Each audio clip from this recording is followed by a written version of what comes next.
Christoforou and I, my colleague at the DURAN, publish lots of exclusive content. All you have to do if you want to find any of our channels, which is to say the DURAN, Alexander Mercouris and Alex Christoforou, is type our names into the search bar on Rumble, and that will take you directly to our channels. And of course, you can also go to our local community as well when you watch one of our videos there. Now, to proceed, I am not an expert, as I said, on military matters. I'm not therefore in a position to discuss military matters in any great detail. What I would say from my own personal perspective, from my own understanding of these matters, which, as I said, is limited, is that it seems to me that the Russian military are in the process of doing two things. The first is that they're gradually encircling and tightening their control in and around Kiev, where it seems, and very much contrary to American pressure, the Ukrainian government is still located.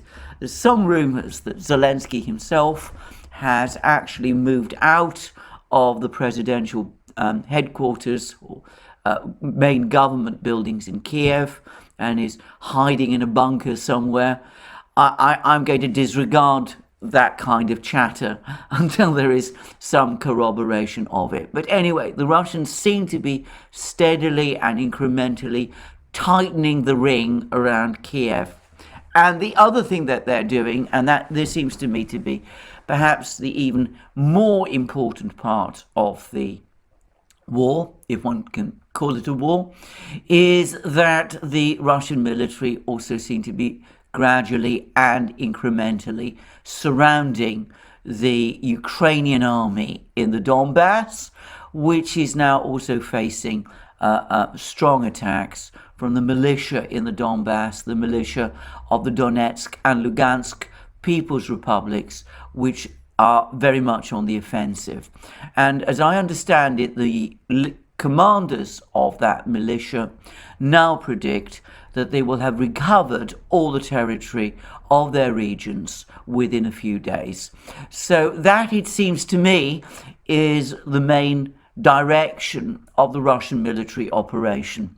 I would say that over the course of today, I have had an immensely long discussion, which has included the American Marine officer, ex-Marine officer and intelligence officer, Scott Ritter, who was also one of the staff of General Norman Schwarzkopf in the first military operation against Iraq, the one which took place in 1991. And Scott Ritter has explained that, in fact, the major feature of this Russian operation is that the Russians have gone in very soft, as he's put it. They've been extremely careful up to now to avoid fighting in the cities. They've not attacked civilian infrastructure. They've not even taken steps to disrupt communications. So the result is that the internet across Ukraine is still working, and so is the telephone system, including apparently the mobile phone system. So this is a movement, a steady build-up of movement of Russian troops, but undertaken with the purpose, obviously, of interfering as little as it is practically possible to do when troops move around and the fighting takes place, to try, to the extent that's possible, to avoid interference in the communications, in the everyday life of the country. That isn't, by the way, preventing thousands of people leaving the country, and there's reports that there's large numbers of Ukrainians now crossing into Moldova, especially as they try to escape the fighting, or perhaps what they fear will be the fighting. One further aspect of normality, which is perhaps surprising in the circumstances, is that Russian gas is continuing to transit through the pipelines that crisscross Ukraine. So far, both the Russian and the Ukrainian militaries have taken no step at all to interfere in that movement of gas. And of course, neither have the Russian authorities or Gazprom. So Russian pipeline gas continues to flow through Ukraine to customers in Europe, making for the Russian taxpayer, exchequer, the Russian treasury, large sums of money. I've recently learned that Russia receives around $750 million a day in terms of its earnings from its oil and gas and food trade and all those sort of things. So at the moment, that's not yet been interfered with, and there is no sign that there's any desire on the part of the Russians to disrupt it. So this is a very soft invasion. That was Scott Ritter's point, one which has taken place very gradually, very incrementally, troops moving along the very long distances of Ukraine, gradually encircling important cities like Kharkiv and Kherson and Kiev itself, but with the primary target being the Ukrainian military in the Donbass. And I understand that Putin himself, at a Security Council meeting about which I'm only getting scattered information about, has also suggested that the military in Ukraine take control and sit down with and set up a new government which will begin direct negotiations with the Russians. I wonder whether perhaps some contacts between the Russians and senior military officers within Ukraine's military might be taking place. But of course, that's just a guess. I don't know that that is the case at all. Now, over the course of yesterday and today, there has been the ghost of potential negotiations. President Zelensky of Ukraine made an extraordinarily bitter speech in which he spoke about the extent to which the Western powers have let him and Ukraine down, how they're not prepared to fight for Ukraine. Ukraine's been left to face the Russians all by itself. He also apparently told Putin, or at least he said in the same speech, that he was prepared to sit down with Putin and to negotiate. And the Russians responded immediately by saying that, well, if Zelensky is indeed prepared to negotiate, then they're prepared, if you have something useful to say, to sit down and negotiate with him. And importantly, Zelensky brought up the possibility of Ukraine declaring itself neutral, in other words, committing itself not to join NATO, having now been educated in the extent to which NATO is uninterested in supporting Ukraine, is not prepared to provide any material assistance, any military assistance to Ukraine. So the Russians have said, if you want to do that, we're prepared to talk. We've got our preconditions. We want, obviously, neutrality, but we also have to see that backed by actual concrete moves. These include demilitarization of Ukraine. I don't know what that means. And the cleansing of Ukraine of the far right. I'm going to avoid the use of the word that refers to a particular political movement that had power in Germany in the 1930s and 40s, simply because I always worry sometimes whether that will ring any alarm bells with this particular platform. But anyway, that's what the Russians said. And over the course of the day, the president of Russia, President Putin, briefed President Xi Jinping about all of this. And this has provoked some commentary in parts of the West, which has seen the conversation as, in some way, China distancing itself from Russia, when in fact, as I'm going to discuss in a moment, the truth is in fact the diametric opposite. Now, As I am making this program, the Russian presidential website, Kremlin.ru, is clearly under some sort of attack and has become inaccessible.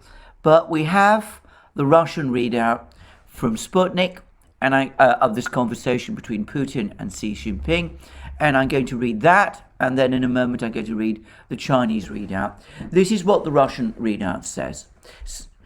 Russian President Vladimir Putin briefed Chinese leader Xi Jinping in a phone call on Friday on reasons for recognizing the independence of the self-proclaimed Donetsk and Lugansk People's Republics and on starting a special military operation in Ukraine.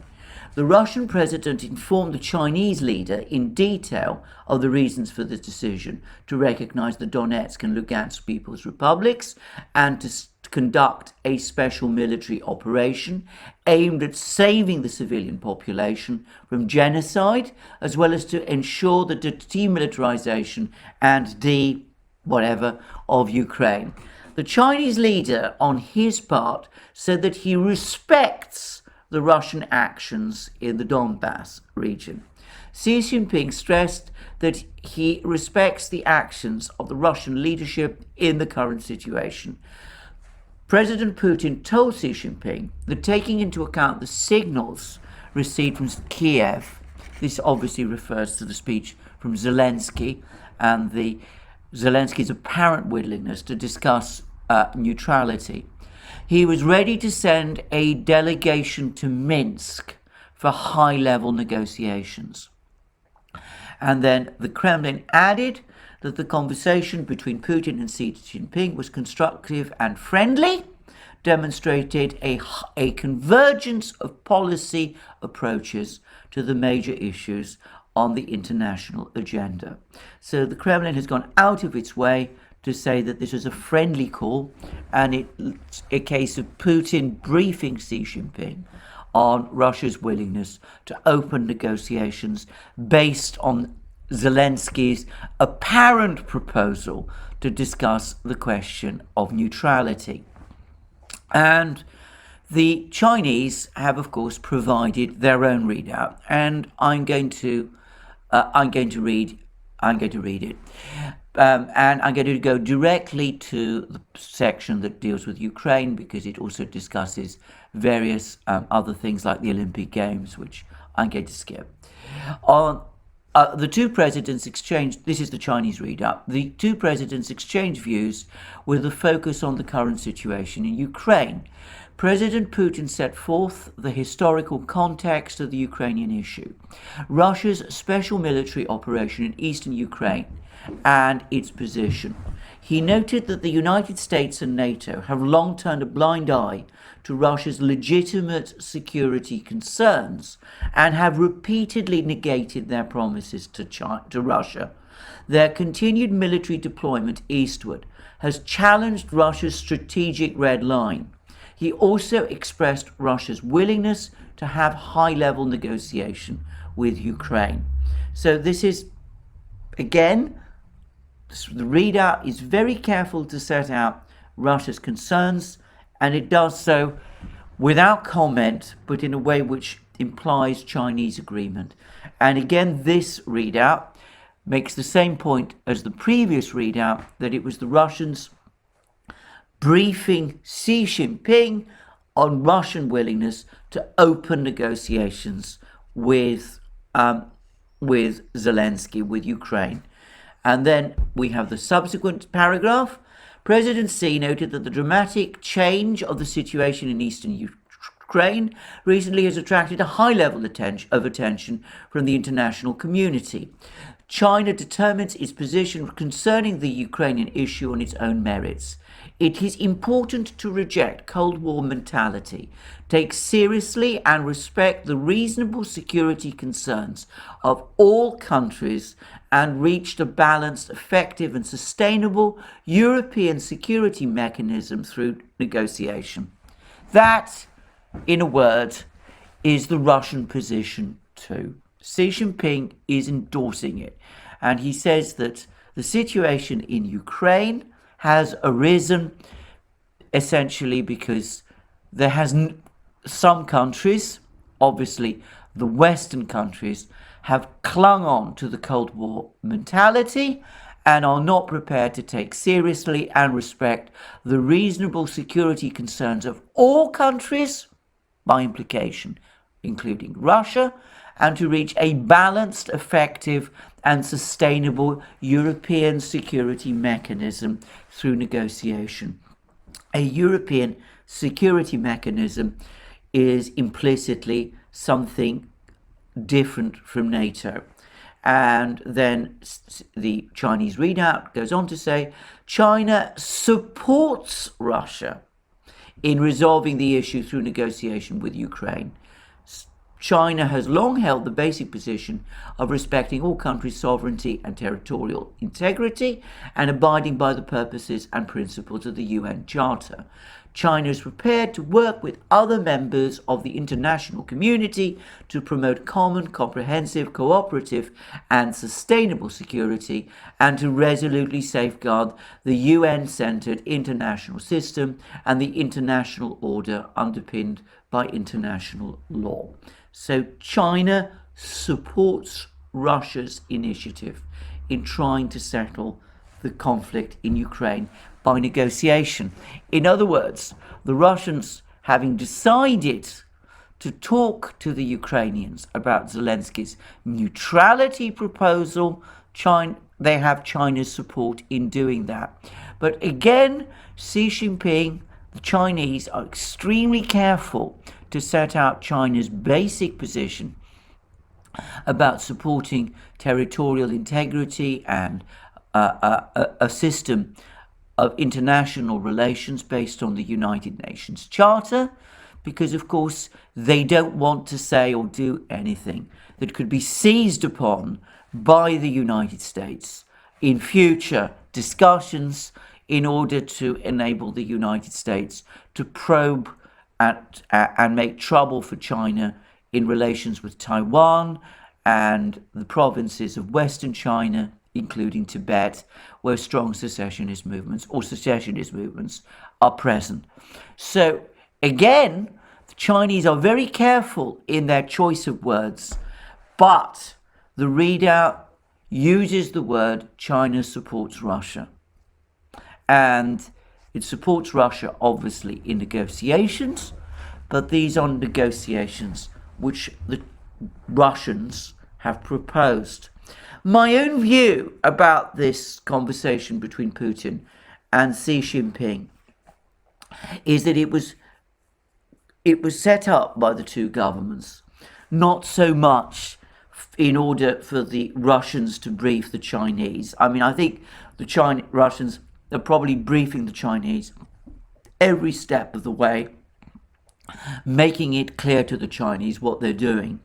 But in order to provide the Chinese with an opportunity both to set out their general support for Russia over the course of this conflict, but at the same time to be able to restate their long-standing principles in a way that will deflect any American attempt to use the situation in Ukraine to cause trouble for China in the issue over Taiwan and over China's western regions. So I think that this was the purpose of the call, and I think it served it. But the key word again is China supports Russia. And we have, as a result, we have, in addition to that call, certain articles which have been appearing in the Chinese media, which are taking a very forthright, very forceful, pro-Russian, anti-Western line. And I'm going to focus again specifically on articles which have appeared in Global Times. And Global Times has an article which says to important world leaders, Chinese President Xi Jinping and his Russian counterpart Vladimir Putin held a crucial phone call on Friday. Chinese analysts believe that the Xi-Putin conversation amid the rapidly escalating Ukraine crisis sent strong signals to the world that the relations and trust between China and Russia is tangible and firm, despite US-led Western attempts to sow discord between them using the crisis. And it also showed the world that as a responsible major power, China is actively pushing for a peaceful settlement of the issue by urging the two sides to sit down and talk, which formed a sharp contrast to the US approach that aims to fan the flames. So that tells us in a word in a paragraph what the purpose of the conversation was. On the one hand, to show China and Russia form a team that attempts by the Western powers to split them from each other by using the Ukrainian crisis are going to fail, whilst at the same time emphasizing again, showing again that China is a responsible player, that it sticks by its principles, and that it's not giving any room or scope to the United States to raise issues that might be embarrassing for China and against China. So I think that was the purpose of the call. And by the way, it's been accompanied by a ferocious editorial in Global Times, which blames the United States for the entire Ukrainian crisis. And it starts with the words, US's real strategic color of selfishness, hypocrisy revealed in Ukraine crisis. And it goes on to say, since dramatic changes took place in Ukraine, the US, which had repeatedly promised to protect Ukraine at critical moments and continue to add fuel to the fire of the situation, has once again come into the spotlight.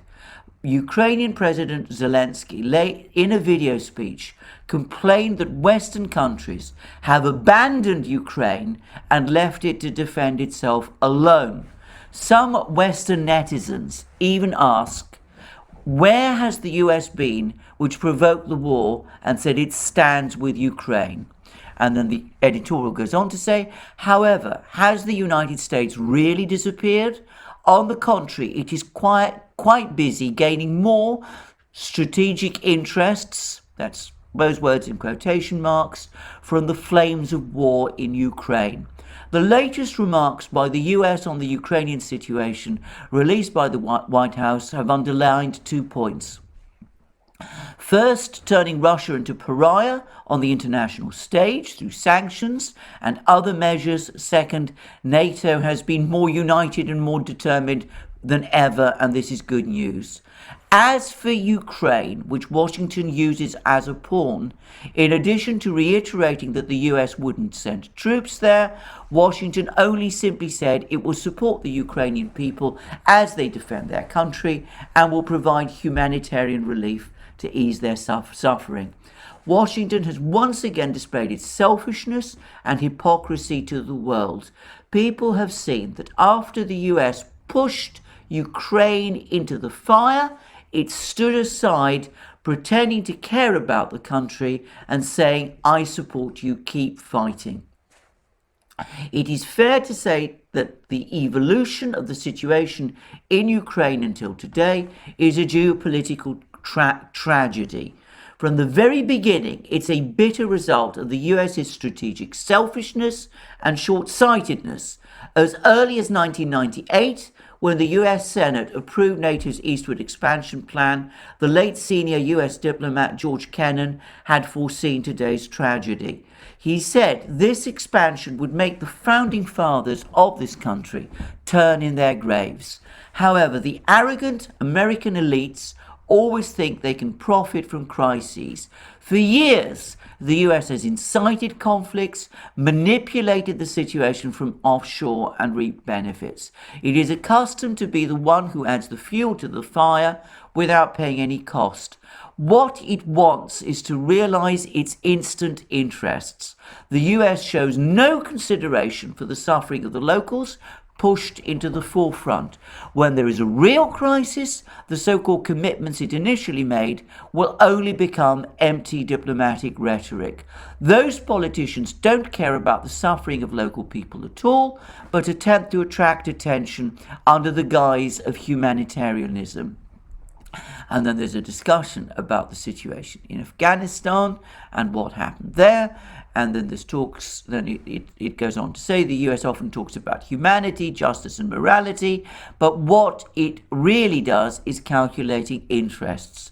Washington's strategic selfishness and hypocrisy have been laid bare again and again in international political practices. Reports indicate that at least 37 million people have been displaced in and from Afghanistan, Iraq, Pakistan, Yemen, Somalia, the Philippines, Libya and Syria as a direct result of the wars fought by the United States since September 11th, 2001. There is even a saying that wherever the United States intervenes, conflicts, chaos and terrorism will appear. And it then criticizes the particular setup in the United States. It says a country is called a major power not because of how strong its ability to form cliques or realize its own self-interest is. What matters is the responsibility and ability to safeguard international peace. If a country only cares about its own interests, fuels the flames everywhere, and constantly exports chaos to others, no matter how powerful it is inevitable its credibility will go bankrupt and its hegemony will come to an end. For countries and regions that still have fantasies or act as pawns of the US, the Ukraine crisis is a good reminder. A partner who announces good news when you are in difficulties is untrustworthy. The key sentence here is this one. A country is called a major power not because of how strong its ability to form cliques or to realize its own interests is.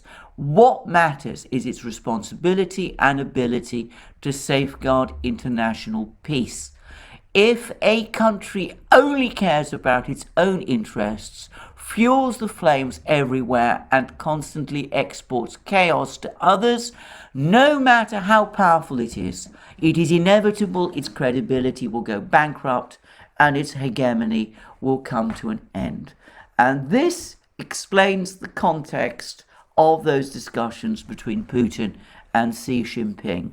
China, as the country which presents the main alternative in the international system to the United States, which is looking soon to replace the United States as the world's biggest economy. In purchasing power parity terms, it is that already, which is forging a new international system, both in political and financial terms, is saying that whereas the United States creates conflicts and wars, China promotes peace. And you may or may not agree with that, but that explains the care with which Xi Jinping and the Chinese say that in the Ukraine crisis, they want the matter to be settled by peace and by negotiations, even if I suspect they don't actually think it's going to happen. And by the way, for the record, nor do I, because shortly after the news that the Russians were prepared to send a delegation to Minsk to negotiate with the Ukrainians, came the news that the Ukrainians firstly were prepared to send their own delegation, but not to Minsk, but to Warsaw, a venue which the Russians, I suspect, would consider unacceptable anyway, as a scene for negotiation. And then the Ukrainians seem to have called the whole idea of negotiations off. The Russians are complaining that there's been no word from Kiev since that offer of negotiations was made. I suspect that what we heard with that offer, that apparent offer from Zelensky for negotiations about neutrality, was never real. Rather, it was intended, it's another example of Zelensky, obviously under extreme stress, going completely off message, talking about negotiations, floating ideas of neutrality, which he hadn't worked out with his American sponsors, and being called back into line by his American sponsors and by the hardliners who surround him in Kiev, who are, to say it straightforwardly, uninterested in negotiations, but who perhaps are still hoping in some way that this situation can be made to work out in their own favor. Anyway, that's, I hope, an explanation of the Chinese position. Let's now turn to that other topic, which we've been hearing and reading so much about, so much over the last few hours, and this is all this talk about sanctions. And the United States and Britain unveiled their sanctions. The European Union is likely to do so very shortly, but the sanctions are very much along the lines of what we've been hearing about over many weeks. Certain sanctions against Russian banks which for the greater part have already been sanctioned, certain sanctions against certain Russian individuals in the power elite, sanctions that are not going to affect them very much anyway, and restrictions on high technology items which the Russians say they can replace, and which I'm sure they can replace. And one of the most crass comments of all, I was staggered when I saw it, came from the President of the European Commission, Ursula von der Leyen, who said that one of the technologies that's going to be banned for export sale to Russia is technology to refine crude oil. And I have to say that it shows again, to my mind, the total detachment from reality, or perhaps the lack of knowledge of Russia that some of these Western officials and political leaders appear to have. The idea that Russia cannot develop the necessary technology to refine oil is bizarre. What has undermined completely any idea or theory or concept of the sanctions is that the United States and the Europeans and the British have apparently decided to exclude from the sanctions anything that would interrupt Russian energy flows or food exports or exports by Russia of critical commodities, so that Russian export earnings will, to all intents and purposes, be completely unaffected by these sanctions. And given that that is so, these sanctions are not going to have any significant effect.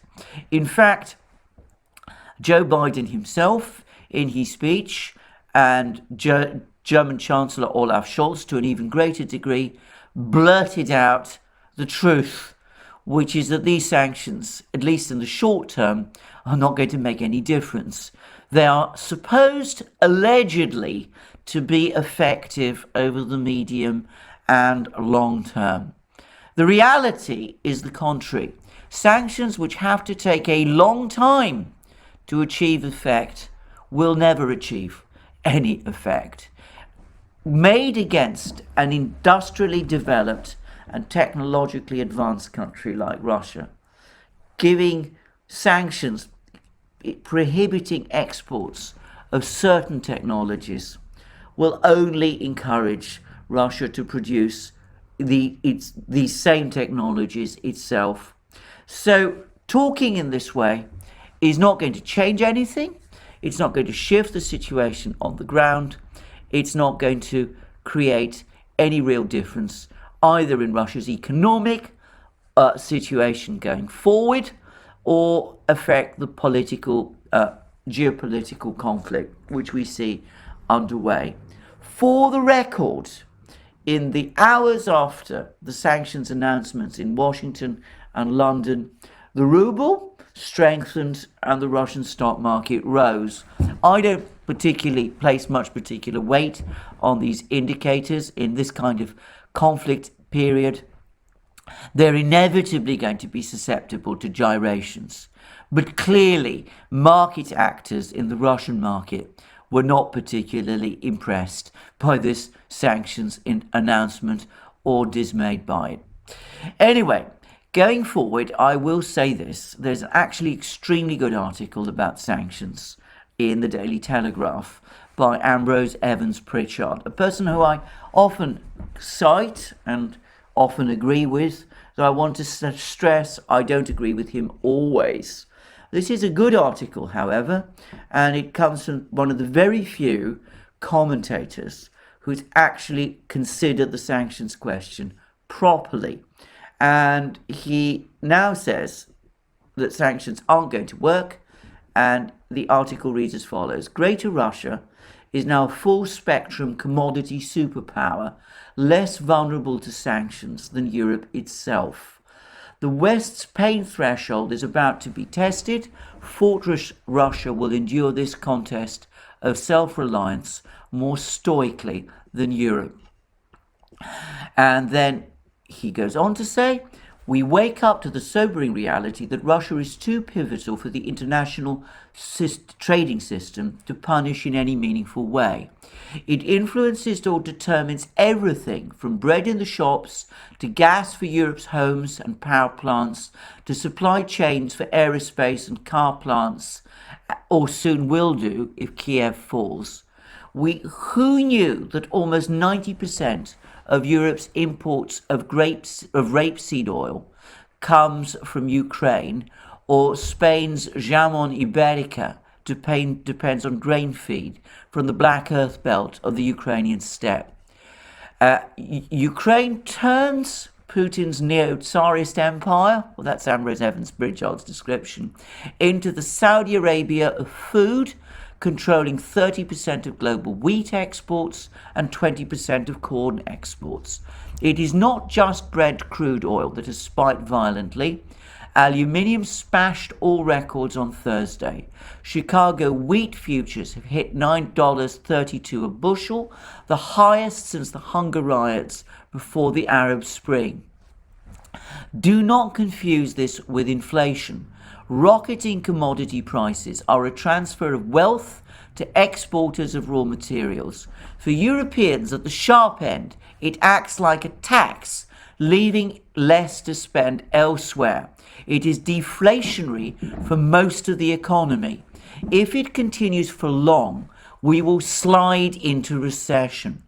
So while there is brave and condign talk of crippling sanctions against Russia, it is the West's pain threshold that is about to be tested.